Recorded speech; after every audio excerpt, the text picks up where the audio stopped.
ಬುಧವಾರ ಹೈದರಾಬಾದ್ ಮತ್ತು ಲಕ್ನೋ ನಡುವಿನ ಪಂದ್ಯದಲ್ಲಿ ಎರಡು ವಿಚಾರಗಳು ಮೇನ್ ಹೈಲೈಟ್ ಆಗಿತ್ತು.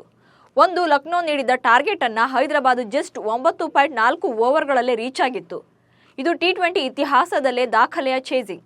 ಆದರೆ ಇದಕ್ಕಿಂತ ಹೆಚ್ಚು ಸದ್ದು ಮಾಡ್ತಿರೋ ಸುದ್ದಿ ಅಂದ್ರೆ ಅದು ಪಂದ್ಯದ ಬಳಿಕ LSG ತಂಡದ ನಾಯಕ KL ರಾಹುಲ್ ರನ್ನ ಫ್ರಾಂಚೈಸಿ ಮಾಲೀಕ ನಡೆಸಿಕೊಂಡ ರೀತಿ. ಸೋಲಿನ ಸಂಪೂರ್ಣ ಹೊಣೆಯನ್ನ ರಾಹುಲ್ ತಲೆಗೆ ಕಟ್ಟಿದ್ದ ಮಾಲೀಕ ಸಂಜೀವ್ ಗೋಯಾಂಕ ಕ್ರೀಡಾಂಗಣದಲ್ಲೇ ರಾಹುಲ್ ರನ್ನ ಹಿಗ್ಗಾಮುಗ್ಗಾ ತರಾಟೆಗೆ ತೆಗೆದುಕೊಂಡಿದ್ರು. ಟೀಂ ಇಂಡಿಯಾದಲ್ಲಿ ಘಟಾನುಘಟಿ ರಾಷ್ಟ್ರಗಳ ವಿರುದ್ಧವೇ ಅಬ್ಬರಿಸಿದ್ದ ರಾಹುಲ್ ಅಕ್ಷರಶಃ ಅಸಹಾಯಕರಾಗಿ ನಿಂತಿದ್ರು. ಹಾಗಂತ ಇದೊಂದೇ ಫ್ರಾಂಚೈಸಿ ಮಾಲೀಕರೇನು ಹೀಗೆ ಕೂಗಾಡಿಲ್ಲ. ಈ ಬಾರಿಯ IPLನಲ್ಲಿ ಹೈದರಾಬಾದ್, ಮುಂಬೈ, ಡೆಲ್ಲಿ, ಪಂಜಾಬ್ ತಂಡಗಳ ಮಾಲೀಕರು ಕೂಡ ಗ್ರೌಂಡ್ನಲ್ಲೇ ಸಿಟ್ಟನ್ನು ಹೊರಹಾಕಿದ್ದಾರೆ. ತಂಡದ ಸೋಲು ಟೀಂ ಕ್ಯಾಪ್ಟನ್ಗಳ ಮೇಲೆ ಎಂಥ ಪರಿಣಾಮ ಬೀರುತ್ತೆ ಅನ್ನೋದನ್ನ ಹೇಳ್ತಾ ಹೋಗ್ತೇನೆ. ಮೊದಲು KL ರಾಹುಲ್ಗೆ ಆದ ಅವಮಾನದ ಬಗ್ಗೆ ಹೇಳಲೇಬೇಕು. ಹೈದರಾಬಾದ್ನ ರಾಜೀವ್ ಗಾಂಧಿ ಸ್ಟೇಡಿಯಂನಲ್ಲಿ ನಡೆದ ಪಂದ್ಯದಲ್ಲಿ ಟಾಸ್ ಗೆದ್ದು LSG ನಾಯಕ KL ರಾಹುಲ್ ಬ್ಯಾಟಿಂಗ್ ಅನ್ನು ಆಯ್ಕೆ ಮಾಡಿಕೊಂಡಿದ್ರು. ಆದರೆ ಬ್ಯಾಟಿಂಗ್ನಲ್ಲಿ ವೈಫಲ್ಯ ಕಂಡ ಲಕ್ನೋ ಬ್ಯಾಟ್ಸ್ಮನ್ಗಳು 4 ವಿಕೆಟ್ ನಷ್ಟಕ್ಕೆ 165 ರನ್ ಗಳಿಸಿದ್ರು. KL ರಾಹುಲ್ 33 ಬಾಲ್ಗಳಲ್ಲಿ ಗಳಿಸಿದ್ದು 29 ರನ್ ಅಷ್ಟೇ. ಮತ್ತೊಂದು ಕಡೆ ಹೈದರಾಬಾದ್ ತಂಡ 10 ಓವರ್ಗೂ ಮೊದಲೇ ಈ ಟಾರ್ಗೆಟ್ ಅನ್ನು ರೀಚ್ ಮಾಡಿತ್ತು. ಇದೇ ಟಾರ್ಗೆಟ್ ಹಾಗೂ ಚೇಸಿಂಗ್ LSG ಮಾಲೀಕರ ಆಕ್ರೋಶಕ್ಕೆ ಕಾರಣವಾಗಿತ್ತು. KL ರಾಹುಲ್ ಟೆಸ್ಟ್ ಪಂದ್ಯ ಆಡಿದಂತೆ ಬ್ಯಾಟಿಂಗ್ ಮಾಡಿದ್ರು. ಮತ್ತೊಂದು ಕಡೆ ಲಕ್ನೋ ಬೌಲಿಂಗ್ ವಿಭಾಗ ತೀರ ಕಳಪೆ ಪ್ರದರ್ಶನವನ್ನು ತೋರಿತು. 1 ವಿಕೆಟ್ ಉರುಳಿಸೋಕೆ ಆಗಲೇ ಇಲ್ಲ. ಯದ್ವಾ ತದ್ವಾ ರನ್ಗಳನ್ನು ಕೂಡ ಕೊಟ್ಟರು.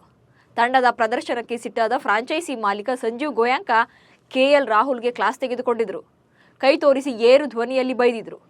ಗೋಯಾಂಕರ ಈ ವರ್ತನೆ ಸಾಮಾಜಿಕ ಜಾಲತಾಣಗಳಲ್ಲಿ ಭಾರಿ ವೈರಲ್ ಆಗಿದೆ. ಸಂಜೀವ್ ಗೋಯಾಂಕ ವರ್ತನೆಯ ಬಗ್ಗೆ ಭಾರಿ ಆಕ್ರೋಶ ಕೂಡ ವ್ಯಕ್ತವಾಗ್ತಾ ಇದೆ. ಹಣ ಯಾವತ್ತೂ ಶಿಷ್ಟಾಚಾರವನ್ನು ಕಲಿಸಲ್ಲ. ನಾಯಕರು ಯಾವಾಗಲೂ ಸಾರ್ವಜನಿಕವಾಗಿ ಹೊಗಳ್ತಾರೆ ಮತ್ತು ಖಾಸಗಿಯಾಗಿ ಟೀಕಿಸ್ತಾರೆ. ಆದರೆ ರಾಹುಲ್ ಜೊತೆಗೆ ಗೋಯಾಂಕ ಅವರ ವರ್ತನೆ ವೃತ್ತಿಪರವಲ್ಲ ಹಾಗೂ ಸ್ವೀಕಾರಾರ್ಹವಲ್ಲ ಎಂದು ಕಿಡಿಕಾರಿದ್ದಾರೆ. ಆಟಗಾರರನ್ನ ಇಷ್ಟು ಕೀಳಾಗಿ ನಡೆಸಿಕೊಳ್ಳೋ ಇಂಥ ಫ್ರಾಂಚೈಸಿಯಿಂದ ರಾಹುಲ್ ಹೊರಬರಬೇಕು. ನಮ್ಮ RCBಗೆ ಬನ್ನಿ, ರಾಜನಂತೆ ನೋಡಿಕೊಳ್ತೇವೆ ಅಂತ ಅಭಿಮಾನಿಗಳು ಒತ್ತಾಯಿಸಿದ್ದಾರೆ. ಇದು ನಿಜಕ್ಕೂ ಭಯಾನಕ, ಅಸಹ್ಯಕರ, ಕರುಣಾಜನಕ ಅಂತ ಅಸಮಾಧಾನವನ್ನ ತಮ್ಮ ಸೋಷಿಯಲ್ ಮೀಡಿಯಾಗಳ ಮೂಲಕ ಹೊರಹಾಕಿದ್ದಾರೆ.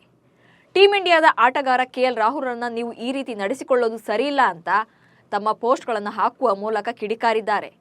ಒಂದ್ ಕಡೆ ತಂಡದ ಸೋಲು, ಫ್ರಾಂಚೈಸಿ ಮಾಲೀಕನ ಬೈಗುಳದಿಂದ ಬೇಸರಗೊಂಡಿದ್ದ KL ರಾಹುಲ್ ಪಂದ್ಯದ ಬಳಿಕ ಹೇಳಿದ ಮಾತು ಅವರ ನೋವನ್ನು ಹೊರಹಾಕಿತ್ತು. ನಾನು ಮಾತಿನಿಂದ ಸೋತಿದ್ದೇನೆ ಎಂದು ತಮ್ಮ ಅಸಹಾಯಕ ಸ್ಥಿತಿಯನ್ನ ಹೇಳಿಕೊಂಡಿದ್ರು ರಾಹುಲ್. ಹಾಗಂತ IPLನಲ್ಲಿ ಮಾಲೀಕರ ಇಂಥ ವರ್ತನೆ ಹೊಸತೇನೂ ಅಲ್ಲ. ಬ್ಯಾಟಿಂಗ್ನಲ್ಲಿ ಬಲಾಢ್ಯವಾಗಿರೋ ಹೈದರಾಬಾದ್ ತಂಡ ಕೂಡ ಸಾಕಷ್ಟು ಬಾರಿ ಮುಗ್ಗರಿಸಿದೆ.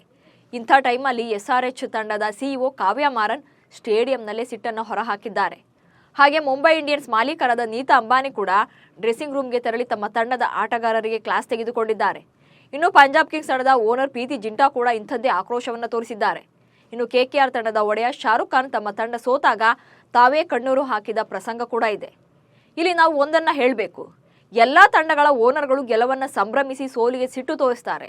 ಆದರೆ ನಮ್ಮ RCBಯ ಮಾಲೀಕರು ಮಾತ್ರ ಪಂದ್ಯದ ವೇಳೆ ಕಾಣಿಸಿಕೊಳ್ಳೋದೇ ಇಲ್ಲ. ಒಟ್ಟಿನಲ್ಲಿ ಆಟ ಅಂದಮೇಲೆ ಒಬ್ರು ಗೆಲ್ಲೇಬೇಕು, ಮತ್ತೊಬ್ರು ಸೋಲ್ಲೇಬೇಕು. ಆದರೆ ಗೆದ್ದಾಗ ಖುಷಿ ಪಡೋ ಅವರು ಸೋತಾಗ್ಲೂ ಆಟಗಾರರ ಜೊತೆ ನಿಲ್ಬೇಕು, ಆತ್ಮಸ್ಥೈರ್ಯ ತುಂಬಬೇಕು. ಅದನ್ನ ಬಿಟ್ಟು ಶಾಲೆಯಲ್ಲಿ ಸಣ್ಣ ಮಕ್ಕಳನ್ನ ಬೈದಂತೆ ಎಲ್ಲರ ಮುಂದೆಯೇ ಬೈದ್ರೆ ಅದು ಮಾಲೀಕನ ಮನಸ್ಥಿತಿಯನ್ನ ತೋರಿಸುತ್ತೆ ಅಷ್ಟೇ.